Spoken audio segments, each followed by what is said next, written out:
Mga boss, magandang gabi sa inyong lahat mga boss. May ituturo ako sa inyo mga boss na siguradong hindi mo alam ito mga boss na nandyan sa Facebook mo.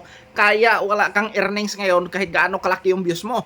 Or grabe kababa yung earnings mo kahit malaki yung views mo kasi may ganito ka dito sa Facebook mo. Dapat mong tingnan ito at i-check mga boss katribos. Ito na, simulan na natin. So let's go. Una, siyempre, pupunta tayo dito sa ating Facebook apps. Tapos i-click natin ito mga boss, yung ating profile picture. Tapos click dashboard and then makita mo yan sa move your content niya, pick your ability to be recommended. Tapos i-click mo yung content mga boss. Pagdating mo dito sa content, i-all post mo. Pagdating mo sa all post, pindutin mo yung reels. Pagkatapos ng reels yan na, makita mo na, i-check mo na lahat ng mga reels mo dyan mga boss. I-scroll mo lang dahan-dahan man lang yan. Kasi hindi mo man yan pwedeng bilisan. Kasi pag binilisan mo yan ng madasig, hindi man yan maglabas mga boss. Kaya slow-slow lang na talagang dahan-dahan ba.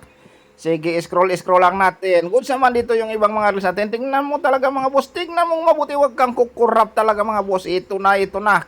Sige, scroll lang muna. Scroll lang. Huwag mo talagang kukurap ito. Ito na. Scroll lang. Hop, ito na mga boss. Kung makikita nyo, monetization. Pag nakita mo yan mga boss sa reels mo dyan mga boss, i-delete mo na kaagad. Huwag mo nang patagalin ka. Paano yan i-delete? I-click mo lang yan. Dadalhin ka dito mga boss.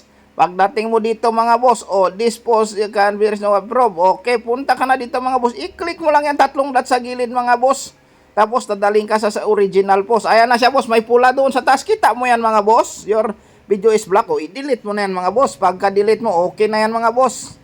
Ayos na yan. Hanapin mo yung lahat ng may ganyan sa reels mo ha. Para kikita ka na ng mas malaki. Yun lang, maraming sa panonood. Goodbye.